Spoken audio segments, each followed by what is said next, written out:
Now, Jane and Eduardo had to negotiate for their employee that had been abducted. The captors became even more aggressive and threatened to kill the whole Valseca family, including the abducted employee.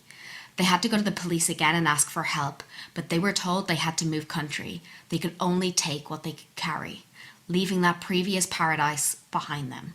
They lost everything, and it had to be done in secret. They went to America to start all over again. What happened to the employee?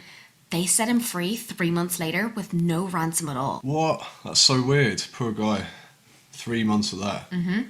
They eventually returned 3 years later for a TV interview, but it had to be in secret and they had armed guards with them.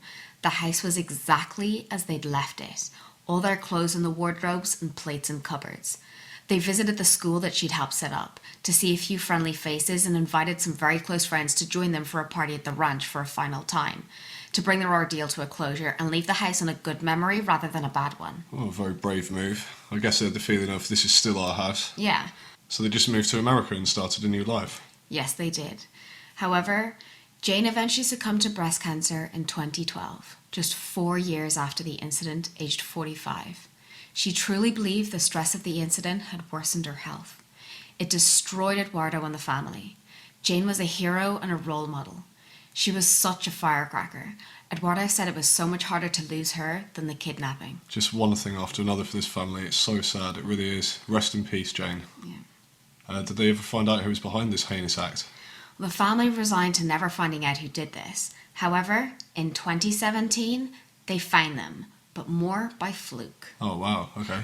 If you thought this emotional roller coaster was over, you were wrong, because we have one more crazy chapter in this story. It's about to get all kinds of wild up in here, so strap in for the conclusion. I'm ready. In 2017, a cab driver was asked to take a parcel to a location by a strange man who had offered him 10 times the fare to deliver it. The taxi driver immediately thought it was a bit weird, but started to really lose his shit when the man started to follow him in the car. So he panicked and called the police. There had also been a series of taxi drivers going missing at the time, so he was not risking anything. The police asked him to pull into a petrol station and wait. He pulled in, and the man following him pulled in too. The police descended on the man and arrested him. The taxi driver opened the package, and it was a human finger. Yeesh. Raul Escobar was arrested on the scene. He was the man who gave the package to the taxi driver to transport. Once arrested, Escobar made a phone call to a house in a modern housing estate where the owner of this finger was being held captive. He was heard to say, "Clean the box." They released her. She was seen by neighbours walking down her street with her hands still bound. Her name was Nancy Michelle Kendall. Escobar was arrested and charged with her kidnapping ransom. Who was Raul Escobar? Well, he was on the PTA board of the school that Jane and Eduardo had set up as a trustee.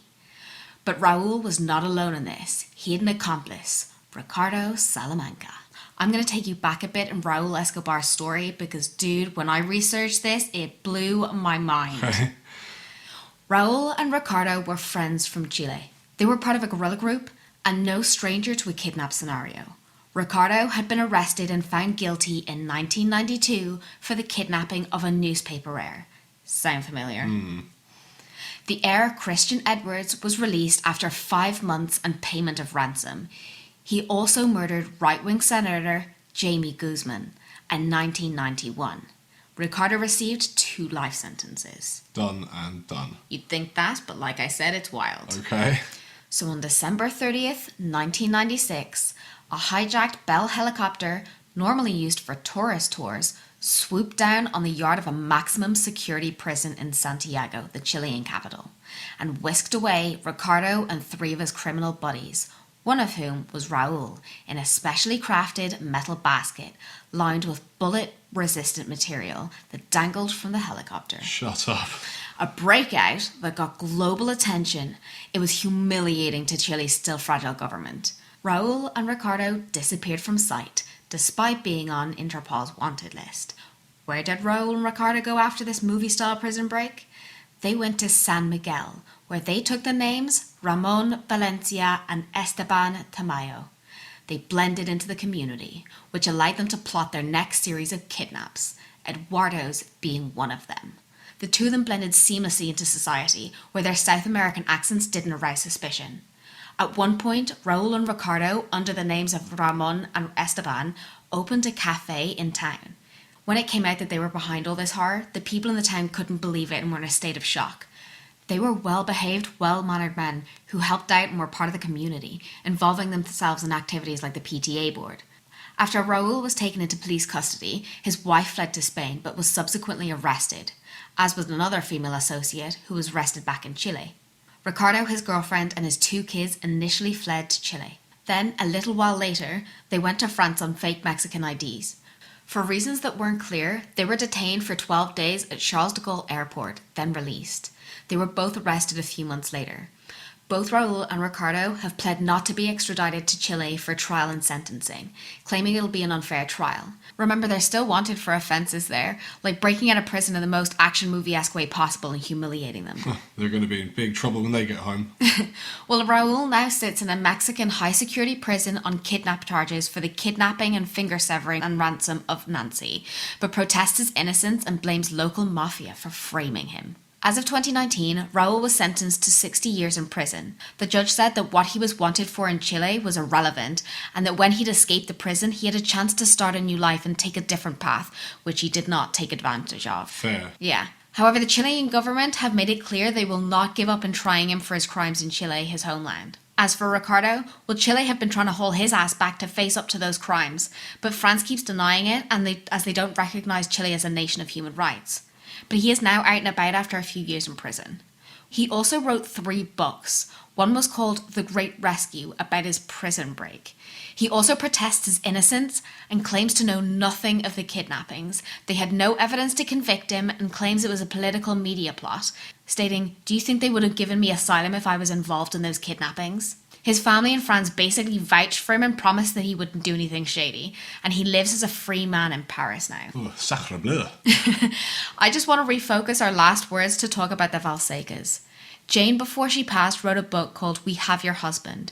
You can get it online and I imagine in some bookshops. She never got to find out who kidnapped Eduardo and ruined their lives. That is so sad after all she went through. Yeah. She never got to know who it was, and they were so close to them as well. I'm sure it would have made her sick. For sure. Dateline recently did an episode as well, where a chunk of our research came from. There were also a lot of articles, and a chunk of newer information came from Spanish articles I had to translate. You can watch them tell their story on I Survived as well. There's a wealth of information out there in its various forms. Eduardo and the kids now live in America. However, I won't give any more details than that because I don't really want to give any current information on their whereabouts, just in case. I know Raul is in jail and Ricardo is protesting his innocence, but I'm taking no chances. Anyway, that was the story of Jane and Eduardo Valseca. Whew, that was intense. If you want to hear more, please subscribe on Google Podcasts, Apple Podcasts, Spotify, or wherever you get your podcasts. You can also leave us a review. If you want to follow us on Facebook, Instagram or Twitter, you can find us at Not Me, Not Today Podcast. Or check us out online. Just head to www.notmenottodaypodcast.com. We'd love to hear from you, so feel free to send us an email at notmenotodaypodcast@gmail.com. Until next week, stay alive. Bye. Not Me, Not Today podcast.